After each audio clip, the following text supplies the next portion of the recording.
प्रश्नाचं एक वेगळं स्वरूप बघितलं. त्याच्यामध्ये आपण ॲट्रॉसिटी कायदा हा कसा निर्माण झाला, सिव्हिल राईट प्रोटेक्शन ऍक्ट पासून 1955 पासूनचा सगळा कायद्याचा प्रवास आणि अगदी 2018 पर्यंत याच्यामध्ये कशा काय चेंजेस आणि संसदेने कसे ते सुप्रीम कोर्टाचे निर्णय रदबादल ठरवण्यासाठी केलेला प्रयत्न, हे सगळं आपण याच्यामध्ये बघितलंय. मुख्य बाजू कायदेशीर, न्यायिक, न्यायालयाची, राजकारणाची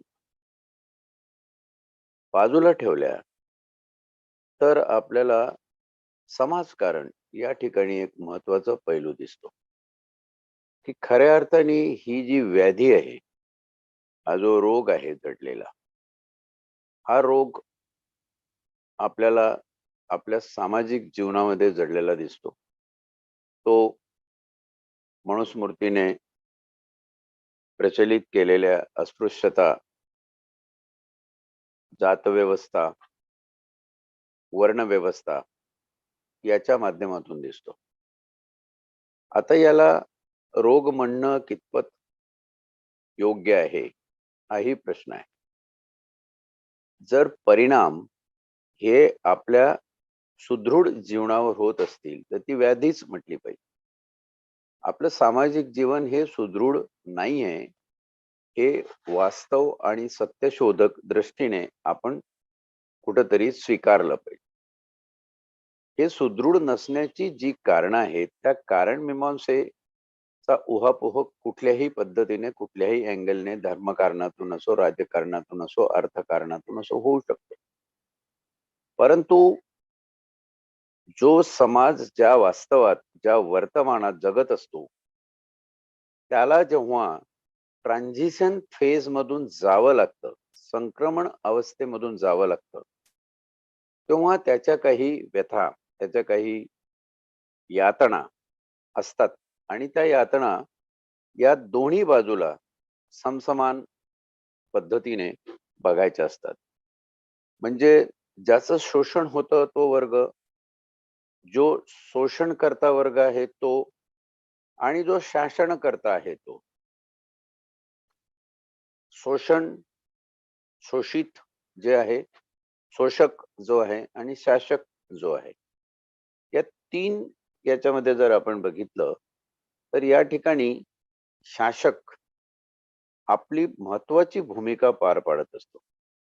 आणि शासकाच्या भूमिकेमध्ये जर असं आलं असेल की जी काही जात व्यवस्था आहे तिला आपण कशा पद्धतीने राजकारणासाठी वापरून घेऊ शकू, त्याच्यामध्ये कशी काय टोलवा टोलवी, अत्याचार एखाद्या जात घटकावर, एखाद्या प्रवर्गावर होत असतील तर त्या अत्याचाराला वाचा फोडल्यानंतर तो अत्याचार, त्याचं भांडवल करून आपण त्या समाजाची मतं कशी मिळवू शकू, किंबहुना ज्या समाजावर तो अत्याचार लादला गेला त्याही समाजाला त्याची काही झळ बसवण्यासाठी अॅट्रॉसिटी सारख्या कायद्याचा वापर करून परत त्यांना पण एक प्रकारची नामुष्की किंवा त्यांच्यावर संकट ओढवून घ्यायचं, म्हणजे तोही समाज आपल्याला नंतर वापरता येतो.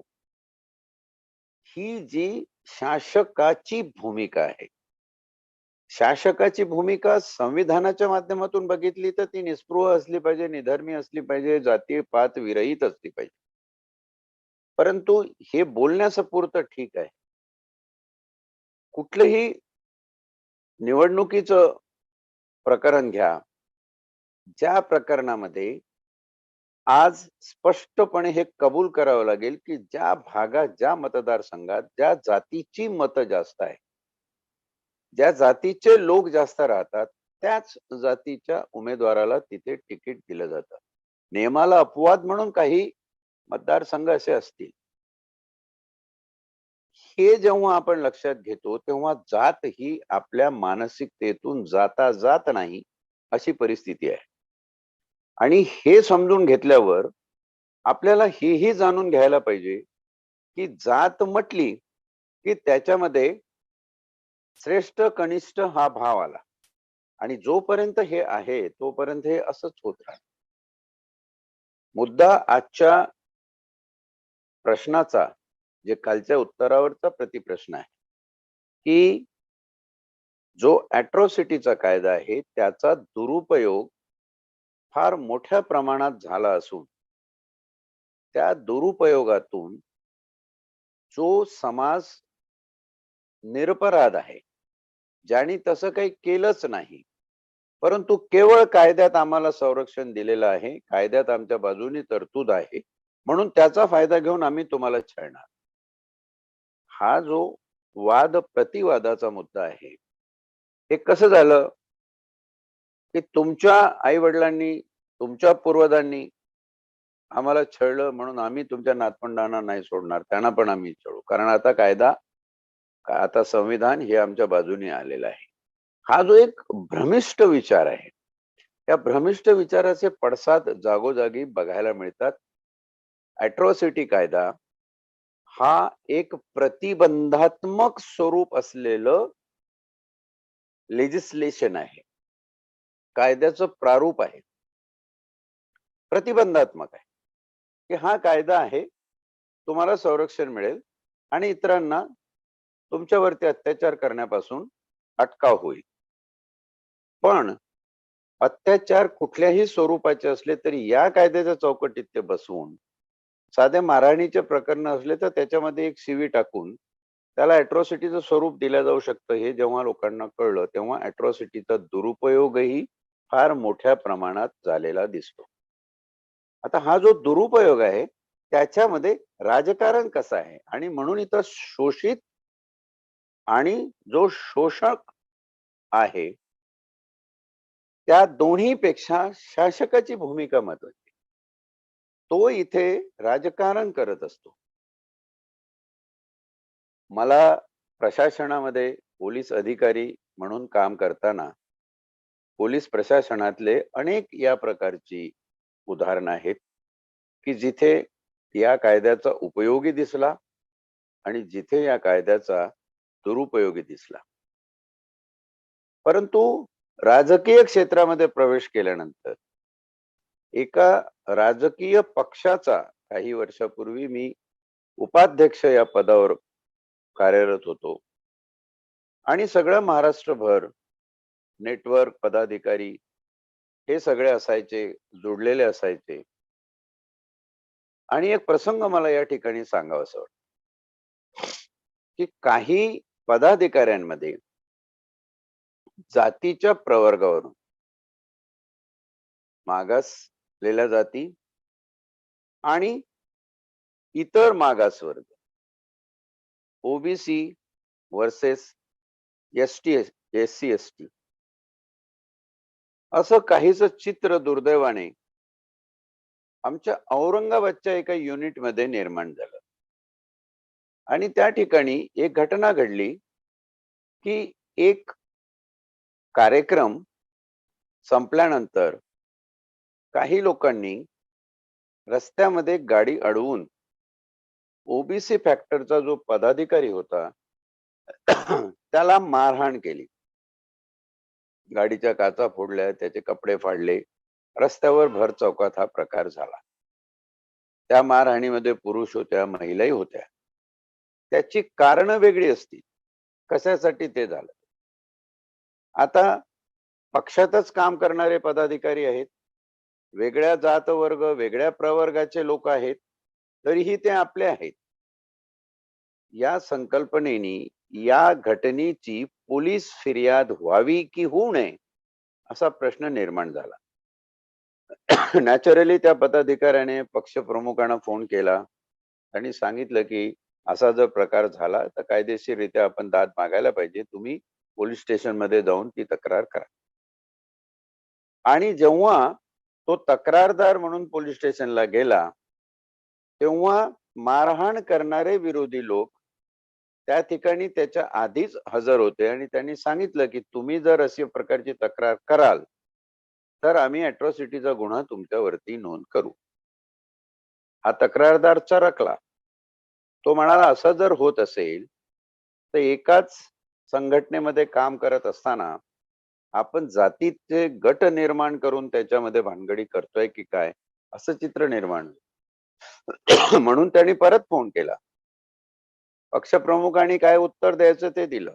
माझ्याकडे जेव्हा प्रकरण आलं तेव्हा मी त्याला सांगितलं की आपण एका घरातली माणसं आहोत. तुम्ही तक्रार केली, त्यांनी तुम्हाला तशी धमकी दिली, हे चुकीचं आहे. कायदेशीर हा गैरवापर होतो अॅट्रॉसिटीच्या कायद्याचा. परंतु त्यांना कसं समजवायचं, तुम्हाला कसं समजवायचं, त्यासाठी एखादी संयुक्त मीटिंग घेऊन आपण याच्यातून तोडगा काढू. तोपर्यंत जाऊ द्या. हे थातूर-मातूर त्यावेळचं बोलणं करून जो काही पुढचा अतिप्रसंग होता तो टाळण्याचा प्रयत्न झाला. महत्वाचं या ठिकाणी असं आहे की आमच्या राजकीय जीवनामध्ये ही जी क्लुप्ती शिरकाव करून गेलेली आहे की कायद्याचा फायदा घेऊन कायदा असेल तसा किंवा त्याचा जास्त बडेजाव करून आपल्या प्रतिस्पर्ध्याला पक्षांतर्गत किंवा विरोधी पक्षात असलेल्याला दुसऱ्या कुठल्या पक्षात असलेल्याला कसं नमोहराम करता येईल हे ही वृत्ती जेव्हा राजकारणात शिरते माझ्या दृष्टीनं ही भयानक गोष्ट आहे.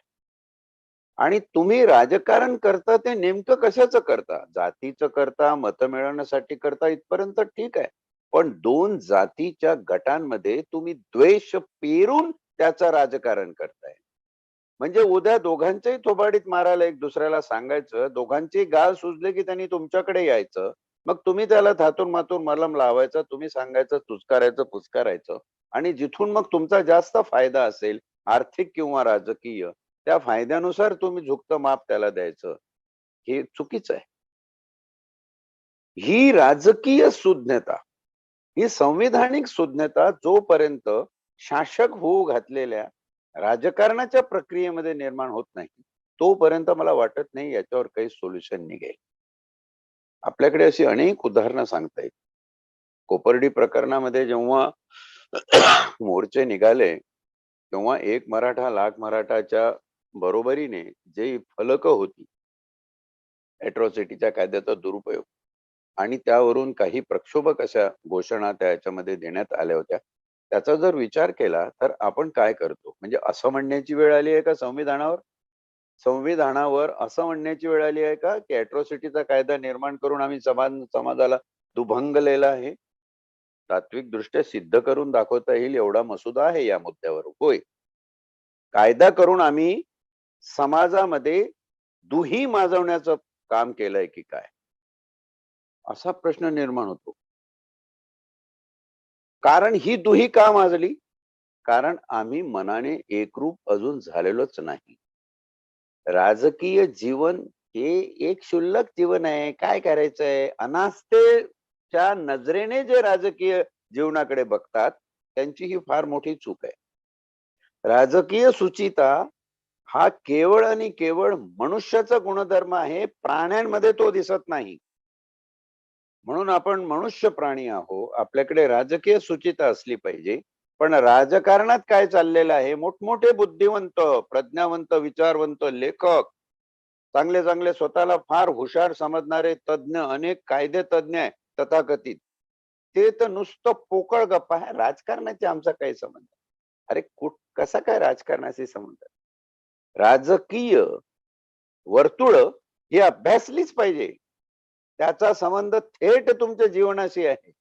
कारण संविधानाच्या पोटातून निर्माण होणाऱ्या या सगळ्या प्रक्रिया जर गलिच्छपणे कलुषित झाल्या असतील, दूषित झाल्या असतील, तर त्या राजकारण या विरोधाने केलेल्या आहे आणि तिकडेच आम्ही दुर्लक्ष. जर हे माझं घर आहे, जर इथे कचरा झालेला असेल तर तो साफ करण्यासाठी मलाच हातात झाडू घ्यावा लागेल.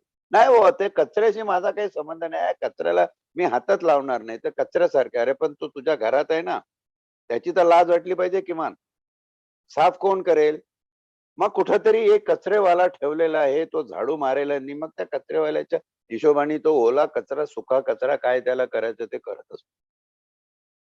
तुम्ही याची जबाबदारी जोपर्यंत घेत नाही, तुमच्या राजकीय जीवनाचे सूत्रधार तुम्ही जेव्हा स्वतः होत नाही, तोपर्यंत तुम्हाला याच्यातलं काळं बेळं कळणारच नाही. डाळीतले डोळ कुठं आहे हे तुम्हाला समजणारच नाही. आणि म्हणून नेहमी भारतीय परिप्रेक्ष्यामध्ये भारतीय समाजकारण असो, अर्थकारण असो की राजकारण की धर्मकारण असो, एक वरवर बघण्याची वृत्ती झाली. जास्त खोलात गेलं तर हिंमत नसते प्रश्न टॅकल करायची. जास्त खोलात गेलं तर त्याची उत्तर द्यायची ताकद नसते. जीभ लडखडते, पाय लटपटतात. कारण वास्तव तुम्हाला हे स्वीकारलं जात नाही. जो अत्याचार, अन्याय हजारो वर्षापूर्वीपासून ज्या एका जाती जमातीवर होत आला, त्या जाती जमातीला या कायद्याने संरक्षणाचं कवच दिलं की दुसऱ्यांवर शस्त्र उगारण्यासाठी त्यांच्या हातात तलवार दिली. हा जो विवेक आहे, हा विवेक केवळ आणि केवळ प्रबोधनाच्या माध्यमातून निर्माण होऊ शकतो. पण प्रबोधनाला कोण कुत्र विचारतंय? खूप असतील प्रबोधनकार. प्रबोधनकारांचे वंशज काय करतात आहे ते सगळ्यांना माहिती आहे. किती करोडीच्या सदनिका आहे आणि किती संपत्ती जमा केलेली आहे, हे प्रबोधनकाराचं काम आहे का? सगळ्याच बाबतीमध्ये एक नीटोपाठ आत्मपरीक्षण होण्याची हे गरज आहे. जे लोक असा विचार करतात की अॅट्रॉसिटीच्या कायद्याचा दुरुपयोग करून मी समोरच्या पार्टीला झुकवतो आणि कसा झुकत नाही तोच पाहतो, रस्त्यावर हजार लोक जमा करून बोंबाबोंब करतो, त्यांनी हे आत्मपरीक्षण करण्याची गरज आहे की हा जो कायदा आहे, तो कायदा हा मला संरक्षण आहे आणि असे गुन्हे होऊ नये अत्याचाराचे, त्यासाठी एक प्रतिबंध आहे.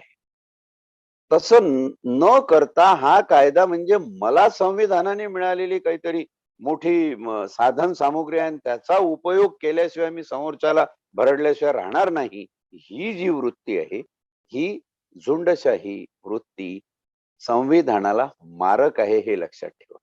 जेव्हा तुम्ही संविधान संपतंय म्हणून करता, संविधानाला हात लावेल कोणी तर त्याचा हात उखडून टाकेल वगैरे वगैरे सारख्या थोथांड वल्गना करताना दिसता, तुम्ही तर तेच करताय. तुम्ही तर तेच करताय. जो प्रकार आरक्षणाच्या बाबतीत तसाच घडलाय. आरक्षण हे तुम्हाला मिळालेलं कन्सेशन नव्हे, हे तुम्हाला मिळालेलं प्रतिनिधित्व आहे आणि तुम्ही तुमच्या प्रवर्गाचं प्रतिनिधित्व प्रशासनामध्ये, शासनामध्ये त्या दृष्टीनं करताय, समाजामध्ये करताय. ही जी भावना आहे प्रतिनिधित्व वर्सेस सवलत, याच्यामध्ये फक्त सवलत एवढंच आम्ही बघितलं, पण हे आमचं प्रतिनिधित्व आहे आणि हे प्रतिनिधित्व कसं टिकावं, हे प्रतिनिधित्व पिढ्यानपिढ्या कसं चालत यावं, याचा विचार केला नाही. फक्त कन्सेशन कन्सेशन आणि सवलतच आम्हाला मिळाली एवढाच फक्त रिझर्वेशनचा विचार केला, म्हणून आज हे दिवस आले. अभिजन हे सुज्ञ आहेत. तुम्हाला त्यांच्यात दंगली, त्यांच्यात जातवाद, त्यांच्यात कुरबुरी, त्यांच्यात खोटेनाट्या केसेस दिसत नाही. जो बहुजन आहे त्याच्या मानसिकतेमध्ये अज्ञानाची फार मोठी कीड लागलेली आहे, कारण तो जरी डिग्र्या घेतला असला तरीही अशिक्षित आहे. संविधानिक अशिक्षितता. आपण संविधान साक्षर नाही आहोत, ही खरी मोठी शोकांतिका आहे. आणि संविधान साक्षर कितीही झाले, कितीही अनुच्छेद वाचले आणि त्याचे अर्थ समजावून सांगितले आणि अर्थ समजून घेतले, तरीही संविधानातली नैतिकता, नीतिमूल्य, मॉरॅलिटी इन कॉन्स्टिट्यूशन ही जोपर्यंत आपल्याला समजत नाही, तोपर्यंत तुमच्या सामाजिक जीवनामध्ये प्रॉब्लेम आहे तसे राहतील, तुमच्या राजकीय जीवनामध्ये प्रॉब्लेम आहे तसे राहतील, तुमच्या कौटुंबिक आणि तुमच्या व्यक्तिगत मानसिकतेमध्ये सुद्धा आहे तेच प्रॉब्लेम राहतील. ही व्यक्तिगत मानसिकता बदलण्यासाठी आत्मपरीक्षण महत्वाचं आहे. या कायद्याचा दुरुपयोग होत असताना आपल्या अंतर्मनाला प्रश्न विचारला पाहिजे की समोरच्यानी केलं म्हणून आपण करतो, समोरच्यानी चुकीचं जर केलं असेल तर तुम्ही निश्चित करा. किंबहुना ते करण्यासाठी संविधानाने हे हत्यार तुमच्या हाती दिलेलं आहे.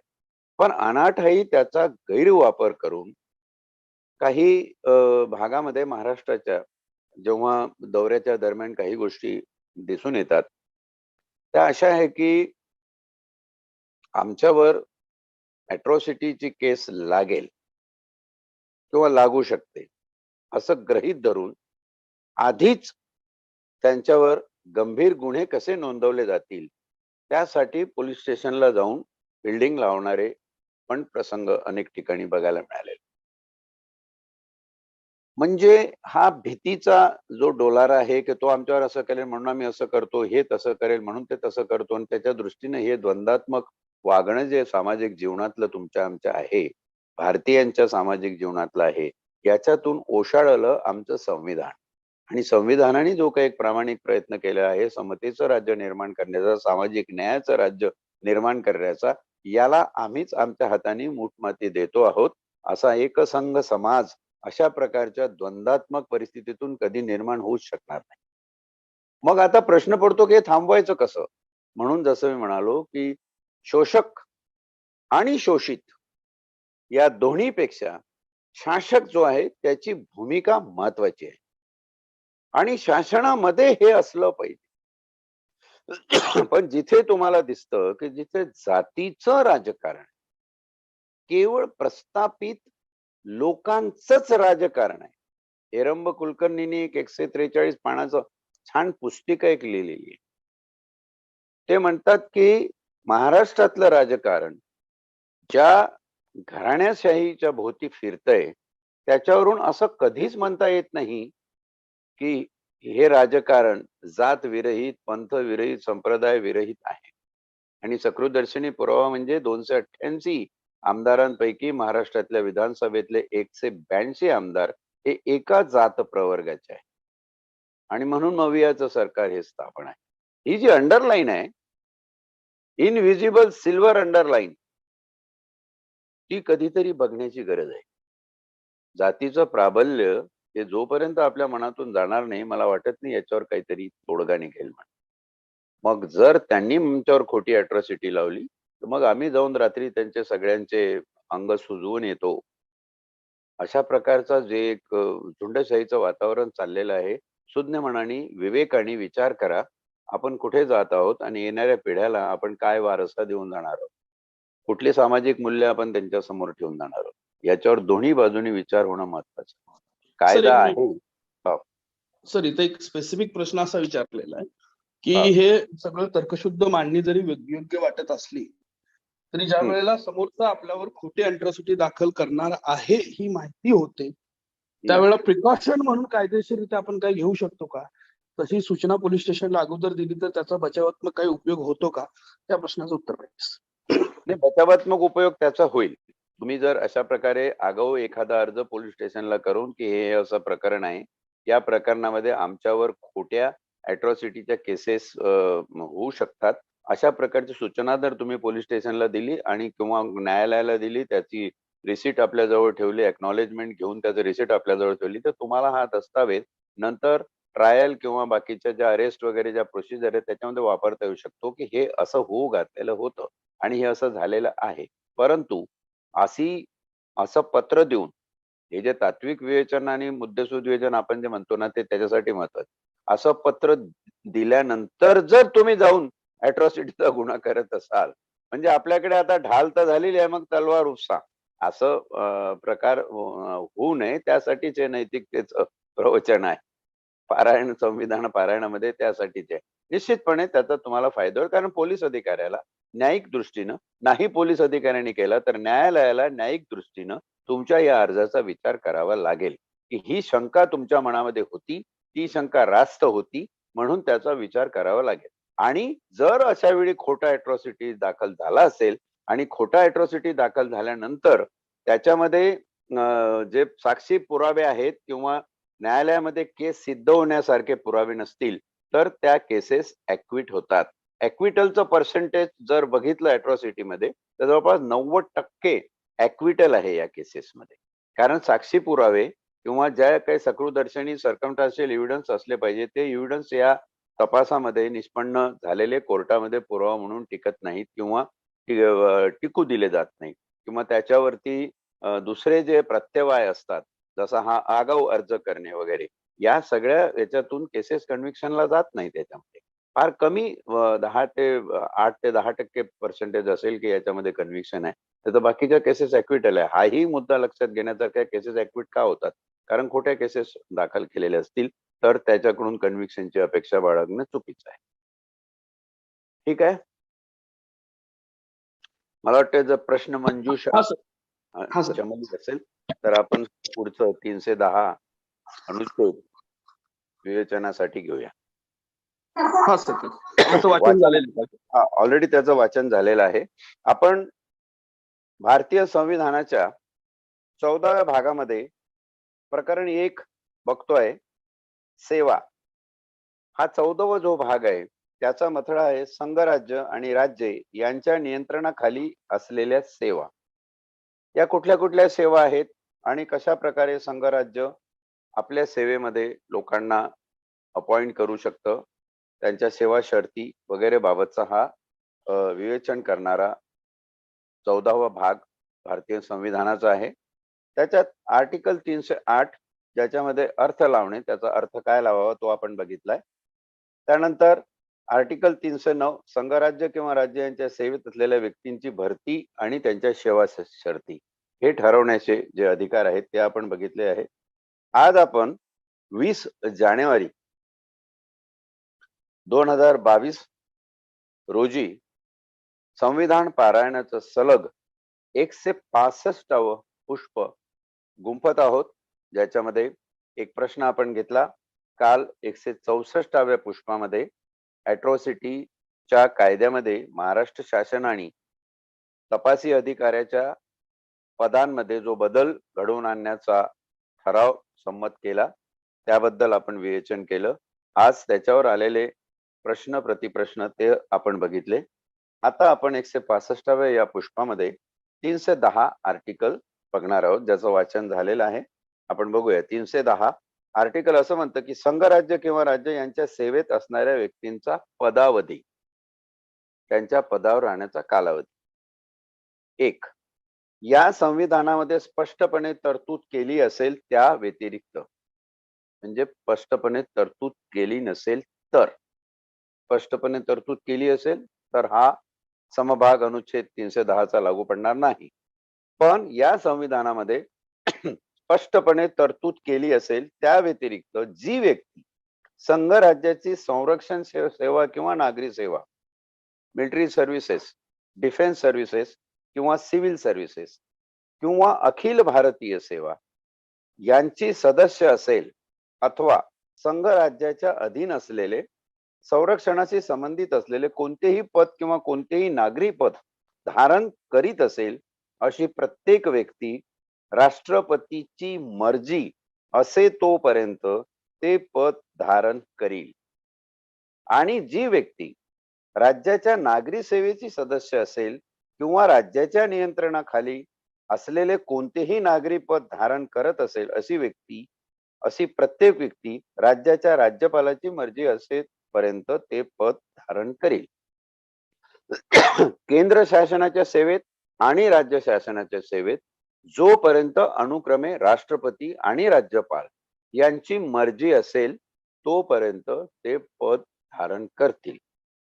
आता हे मर्जी असणे, at the pleasure of president of India, at the pleasure of governor of state असा जो शब्द प्रयोग असतो, मर्जी असणे म्हणजे काय? ही मर्जी व्यक्तीची नाहीये, ही मर्जी संसदेने आणि राज्याच्या विधानसभेने केलेल्या कायद्याने ठरवलेली आहे. आणि याचा अर्थ सरळ सरळ असा आहे की जोपर्यंत तो सेवक राज्याच्या सेवेमधला किंवा केंद्राच्या सेवेमधला, केंद्राची सेवा ही 3 प्रवर्गामध्ये विभाजित केलेली आहे. त्याच्यामध्ये पहिला आहे संरक्षण, दुसरा आहे नागरी आणि तिसरं आहे त्या अधीन असलेली कुठलीही अखिल भारतीय सेवा. आता नागरी सेवा, सिव्हिल सर्व्हिसेस आणि अखिल भारतीय सेवा, ऑल इंडिया सर्व्हिसेस याच्यामध्ये फरक आहे. तो फरक आपण 311, 312 च्या 310 नंतरचे जे अनुच्छेद आहे त्याच्यामध्ये बघणार आहोत. केंद्राला संरक्षण, नागरी आणि अखिल भारतीय या 3 सेवेंचा अखत्यार आहे आणि राष्ट्रपतींची मर्जी असेपर्यंत या 3 सेवेमध्ये एकदा नेमणूक झालेले लोक तेवढा पदावधी पर्यंत सेवेमध्ये राहू शकतात, थोडक्यात निवृत्त होईपर्यंत. आणि राज्याचे नागरी सेवेचे सदस्य राज्यामध्ये अखिल भारतीय सेवा आणि संरक्षण सेवा वगळलेल्या आहेत. हे 310 अनुच्छेद त्या दृष्टीने महत्वाचा आहे की राज्य आणि केंद्र याच्यामध्ये सेवेचे जे विषय आहे त्या विषयामध्ये तीन विषय केंद्राकडे आहेत. संरक्षण आहे, नागरी सेवा आहेत आणि अखिल भारतीय सेवा आहेत. आणि राज्यामध्ये फक्त नागरी सेवा आहेत. त्यासाठी त्या 3 व्हर्सेस 1 अशा सेवेची विभागणी होऊन ते लोक सेवेमध्ये किती काळ राहतील, तर शब्द सांगायला असा की राष्ट्रपतीची मर्जी असेल तोपर्यंत आणि राज्यपालाची मर्जी असेल तोपर्यंत. थोडक्यात असं की निवृत्त होईपर्यंत ते सेवेमध्ये राहतील. ही प्रशासकीय सेवा शासकीय सेवेपासनं वेगळी आहे. शासकीय सेवक म्हणजे मंत्री, मुख्यमंत्री किंवा विधानसभेचे जे आमदार, संसदेचे खासदार, हे 5 वर्षाचा कालावधी आपण बघितलाय संविधानात दिले. परंतु प्रशासकाला निवृत्त होईपर्यंत तो कालावधी बहाल करण्यात आले. आता मर्जी असेपर्यंत राहतं म्हणजे काय? मध्ये जर एखादा सस्पेंड झाला किंवा मध्ये एखाद्याला डिसमिस करायचं झालं, 311, 312 मध्ये आपण बघूया डिसमिसलची काय प्रक्रिया असते आणि कोणाला, कुठल्या सेवेतल्या माणसाला कुठला पदाधिकारी हा डिसमिस करू शकतो, निलंबित करू शकतो, त्याबद्दलची प्रघात आपण बघूया. आपल्याला या ठिकाणी असं लक्षात येतं की निवृत्त होईपर्यंत ते सेवेत राहतील, कारण निवृत्तीचं वय ठरलेलं आहे, ती मर्यादा ठरलेली आहे. परंतु त्याच्या आधी जर एखाद्या अधिकाऱ्याकडून काही चूक झाली असेल किंवा काही असमर्थता त्या अधिकाऱ्यामध्ये शारीरिक मानसिक स्वरूपाची निर्माण झाली असेल, जेणेकरून तो नेमलेल्या पदावर काम करण्यास सक्षम अधिकारी म्हणून पात्र नसेल, तर अशा अधिकाऱ्याला राष्ट्रपतीला केंद्राच्या सेवेतला आणि राज्यपालाला राज्याच्या सेवेतला काढून टाकता येऊ शकतो. आणि म्हणून हा शब्द प्रयोग आहे की राष्ट्रपतीची मर्जी आणि राज्यपालाची मर्जी.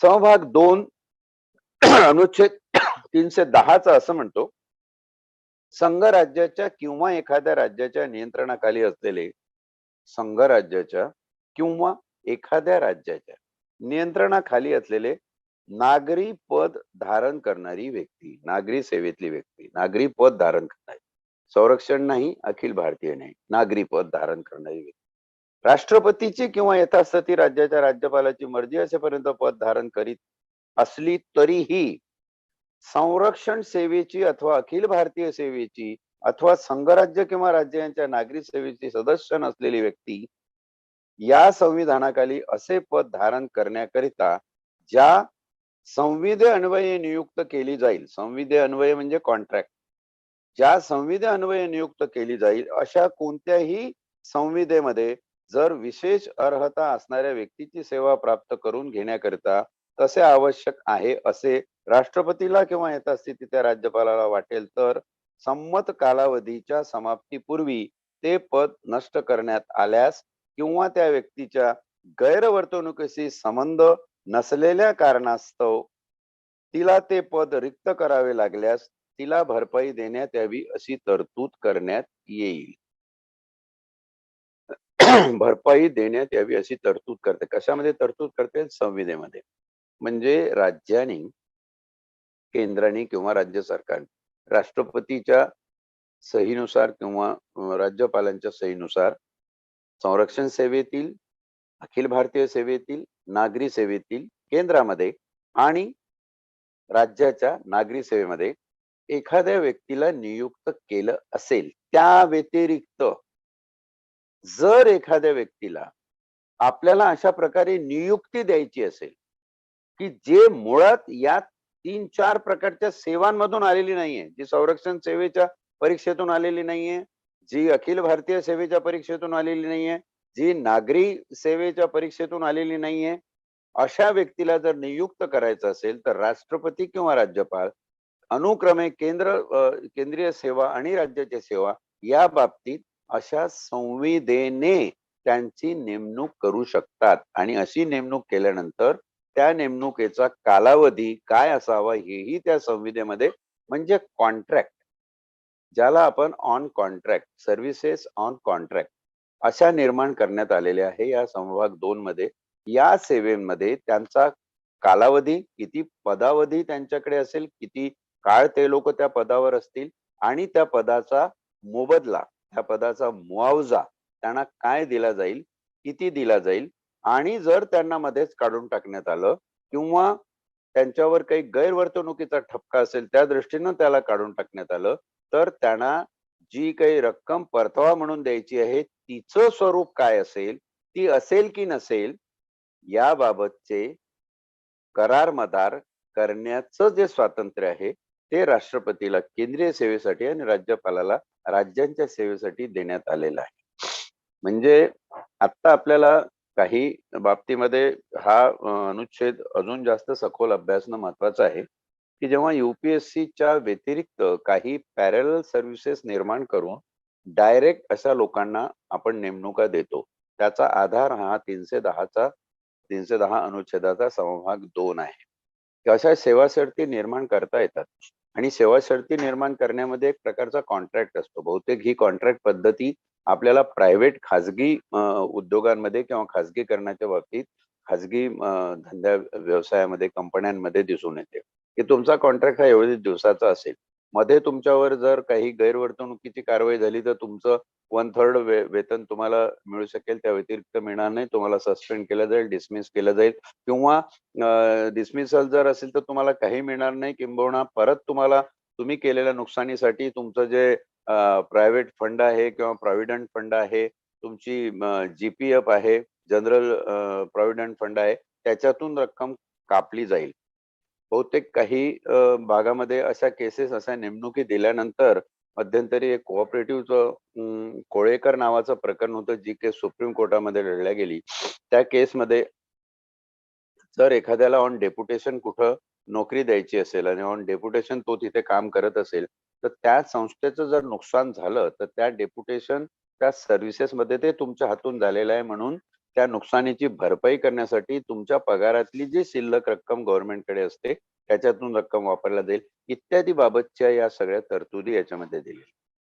थोडक्यात 310 आर्टिकल 2 भागामध्ये जर बघितलं तर केंद्राला आणि राज्याला राष्ट्रपतींच्या सहीने किंवा राज्यपालांच्या सहीने अशा सेवा नियुक्ती देता येते. केंद्राला संरक्षण, नागरी सेवा आणि अखिल भारतीय सेवा या 3 सेवा आहेत आणि राज्याला नागरी सेवा आहे. त्याप्रमाणे त्यांना नेमणुका देता येतात. पण त्या व्यतिरिक्त केंद्राला आणि राज्याला अनुक्रमे राष्ट्रपती आणि राज्यपाल यांच्या सहीने अशा प्रकारच्या संवेदेनुसार म्हणजे कॉन्ट्रॅक्च्युअल सर्व्हिसेस सुद्धा निर्माण करता येतात. त्या कॉन्ट्रॅक्च्युअल सर्व्हिसेस साठी परीक्षा असेल तर परीक्षा होईल, नसेल तर त्यांच्या क्वालिफिकेशन प्रमाणे जी काही तुम्ही त्यांच्या नेमणुकीची नियमावली ठरवली असेल त्या नियमावलीने त्या नेमणुका होतील. त्या नेमणुका किती कालावधीसाठी असतील, त्या संपूर्ण 30-35 वर्ष रिटायर्ड होईपर्यंत असतील की 5-10 वर्षासाठी असतील, हे ठरवण्याचा अधिकार आहे. आणि अशा सर्व्हिसेस करत असताना कॉन्ट्रॅक्च्युअल सर्व्हिसेस, कारण सिव्हिल सर्व्हिसेस रूल हे वेगळे आहेत, पण अशा कॉन्ट्रॅक्ट मधून कुठले रूल्स त्यांना गव्हर्न करतील त्यासाठी वेगळे रूल्स निर्माण करून जर तुमच्या हातून काही गैरवर्तन होत असेल तर त्या गैरवर्तनाचा मुआवजा तुमच्याकडून वसूल केला जाईल किंवा त्या मोबदल्यात तुम्हाला काय देण्यात येईल किंवा देण्यात येणार नाही त्याबद्दलचे करार मदार त्या डॉक्युमेंटमध्ये, त्या संविधेमध्ये नमूद केले जातील आणि असं करून अशा प्रकारच्या सेवा निर्माण करता येऊ शकतात केंद्राला आणि राज्याला, असं या ठिकाणचं विवेचन आहे. हे आपण लक्षात घेऊया.